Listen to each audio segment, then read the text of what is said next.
ఎనిమిది సంతోషం ఉన్నారండి. హల్లెలూయా.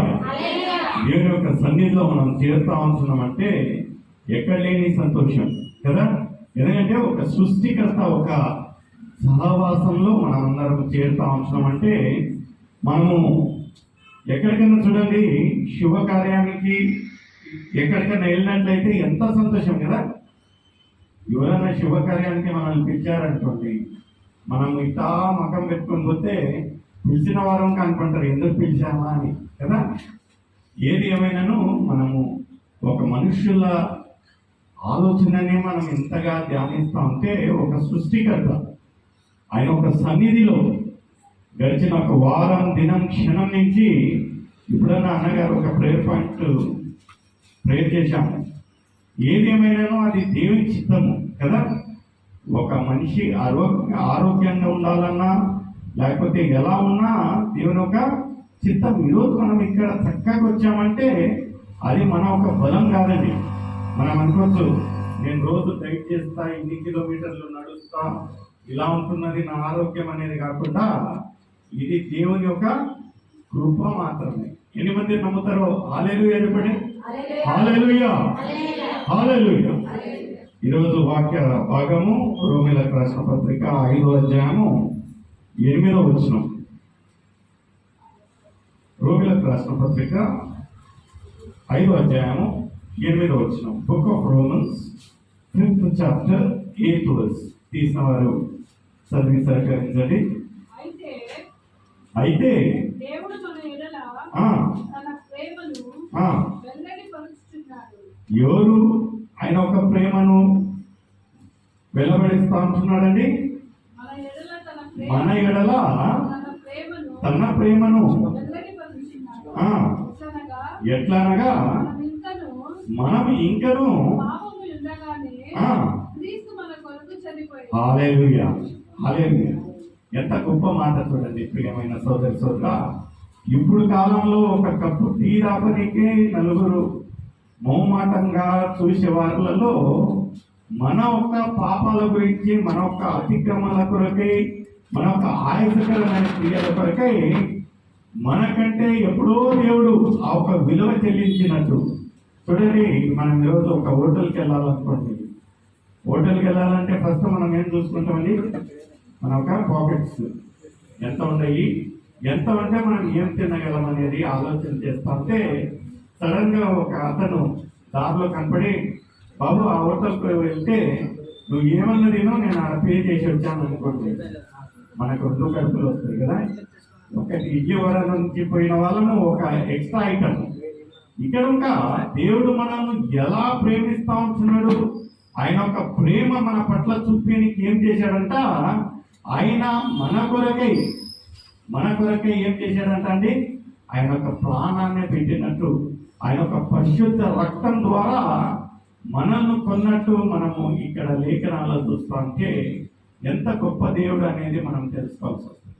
ఎప్పుడన్నా చూడండి, ఏమన్నా మనం మాట్లాడినప్పుడు ఏమంటామంటే ఎలా ఉన్నామంటే బ్రదర్ దేవుని యొక్క కృప ద్వారా బాగున్నాం. నిజంగా చాలా చక్కగా ఒక విశ్వాసిగా, ఒక క్రైస్తవ బిడ్డలుగా మనం మాట్లాడాల్సిన మాట ఏముంటున్నదంటే మన స్వయ ప్రయత్నము, మన బలం కాదు, కానీ ఎవరి ద్వారా మనం చక్కగా ఉంటున్నామంటే దేవుని యొక్క కృప, by his mercies and grace అంటారు.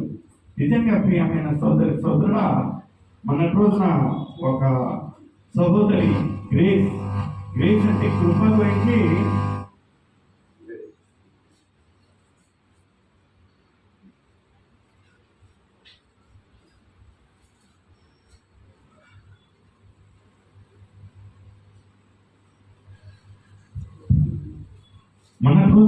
ఒక సహోదరి గ్రేస్ గురించి ఎంత చక్కగా చెప్పారు. ఏమన్నంటే అందరికీ తెలిసేలాగునా ఏమన్నానంటే, మీకు గ్రేస్ అంటే ఏం తెలుసా అంటే చాలా మందికి వేరే వేరే ఒక మీనింగ్స్ ఉంటున్నాయి. ఆమె చెప్పిన విషయం ఏమంటున్నదంటే, గ్రేస్ అంటే నార్మల్ లేవెన్ లాంగ్వేజ్ లో స్టూడెంట్కి అర్థమయ్యేలాగా గ్రేస్ మార్క్స్ అని చెప్పింది. ఎందుకంటే మనం ఎంత కష్టపడి ఎంత రాసినను 35 మార్కులలో మనకు 34, 33 మార్కులు వచ్చినాయి అనుకోండి, పాపము ఆ ఒక స్టూడెంట్ భవిష్యత్తు పాడగాకూడదని ఆ ఒక టీచర్ ఏం చేస్తారంటే ఒక 2 మార్కులు ఏం చేస్తారండి, గ్రేస్ మార్క్స్ అంటారు. గ్రేస్ మార్క్స్ ఆ 2 మార్కుల ద్వారా ఆ ఒక స్టూడెంట్ విద్యార్థి ఆ ఒక 2 సంవత్సరం చదివిన చదువంతా వ్యర్థం కాకుండా దేవుడు ఒక ఏం చేస్తా ఉంటున్నాడంటే మన ఒక విశ్వాసులుగా మన ఒక విశ్వాస జీవితంలో మనుషులం కదా, నరులం కదా, అటు ఇటు తొట్టిల్తాము. ఎందుకంటే లోకరీతిగా మనం ఉన్నప్పుడు అటు ఇటు తొట్టిల్లే ఒక సమస్యలు ఉంటున్నాయి. ఎందుకంటే రోమిలకు రాసిన పత్రిక 3:23 అందరికి తెలిసిన ఒక విషయం ఏమంటున్నదండి, రోమన్స్ 3:23 ఏ భేదమును లేదు, అందరంటే ఇక్కడ ఉన్న వాళ్ళు బయట ఉన్న వాళ్ళు అందరూ పాపము చేసి దేవుడు అనుగ్రహించి ఒక మహిమను పొందలేకపోతాం. అందరండి. లేదు బ్రదర్, నేను మాత్రం అలా మీలాగా కాదు అన్నట్లయితే మనల్ని మనము మోసపరుచుకున్నట్టు. చూడండి ప్రియమైన సోదరుడా, అందరూ అనగా దేవుడు ప్రత్యేకంగా ఏమంటాడంటే నేను పరిశుద్ధుని గనక మీరు కూడా ఎలా ఉండాలి. అయితే మనం పరిశుద్ధులుగా లేము. ఎందుకంటే లేఖనాలే చెప్తా ఉంటున్నాయి అందరూ పాపం చేసి దేవుడు అనుగ్రహించే ఒక మహిమను పొందలేకపోతా ఉంటున్నాం. అయినను దేవుడు ఆ ఒక గ్రేస్ మార్క్స్ ఆ ఒక కృప ద్వారా ఆయన ఒక త్యాగం ద్వారా ఆయన ఒక పరిశుద్ధ రక్తం ద్వారా మన యొక్క పాపాల జీవితాలన్నిటిని దేవుడు క్షమించి మనల్ని నూతన పరిచే ఒక దేవుడు. మనం ప్రతి ఆదివారం ఇక్కడికి వస్తాము, ఎంత చక్కగా మనం ఆలయంలో ఉంటాము, ఆయన ఒక సన్నిధి ఆయన ఒక ప్రసన్నతను మనము అనుభవిస్తాము. అప్పుడు మనం ఏం చేస్తామంటే ఆరాధన ఏంటంటే మన ఒక తప్పులను మనము దేవుని ఎడల ఒప్పుకుంటా ఉంటున్నాం. దేవా మీ యొక్క కృప మీ యొక్క చిత్తమైనట్లయితే ప్రభువా నన్ను మీరు శుద్ధీకరించండి, మీ యొక్క పరిశుద్ధ రక్తంతో కడిగి నన్ను శుద్ధీకరించండి, నీ యొక్క బిడ్డగా నన్ను అంగీకరించండి. నమ్మగలిగిన దేవుడు, ప్రేమ కలిగిన దేవుడు.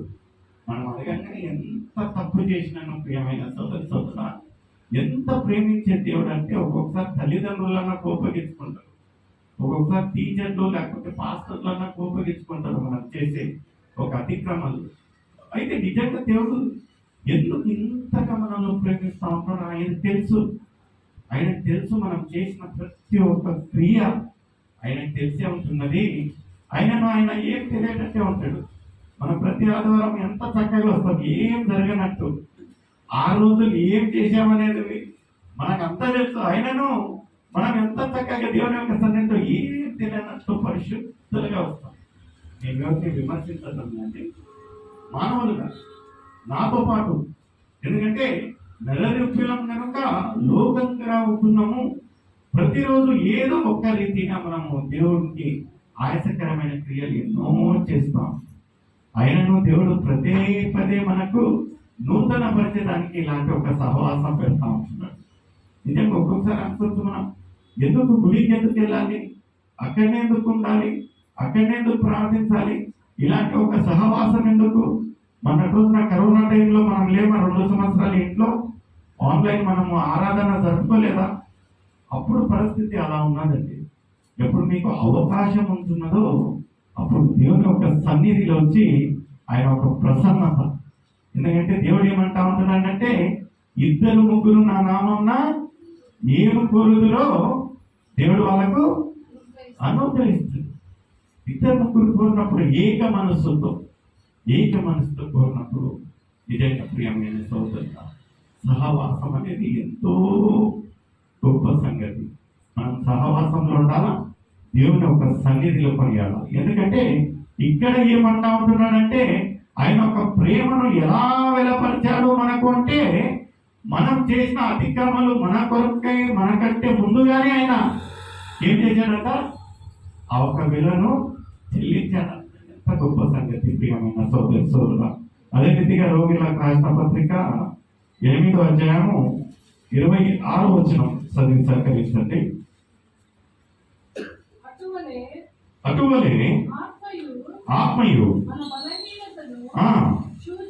చూచి సహాయము చేయుచు ఇప్పుడు మన బలహీనత ఏం బ్రదర్? మొన్ననే బ్లడ్ టెస్ట్ చేయించుకున్నాం, చాలా చక్కగా ఉన్నా బ్రదర్, హెల్దీగా ఉన్నా. అంటే ఆత్మీయ రీతిగా ఉండే ఒక బలహీనతలు, ఆత్మీయ రీతిగా ఉండే బలహీనతలు అంటే ఎంత చక్కగా మనం ఎక్కడైనాను ఎంటర్టైన్మెంట్ ప్రోగ్రామ్స్ లలో ఉన్నాం అనుకోండి, ఒక ఆవలింపు రాదండి, ఒక నిరుత్సాహ రాదు, ఒక్క నిద్ర రాదు. ఒక్కసారి బైబిల్ పట్టుకొని దేవుని యొక్క సన్నిధిలో కూర్చోండి, ఎక్కడ లేని ఒక ఆలోచనలు, ఎక్కడ లేని ఒక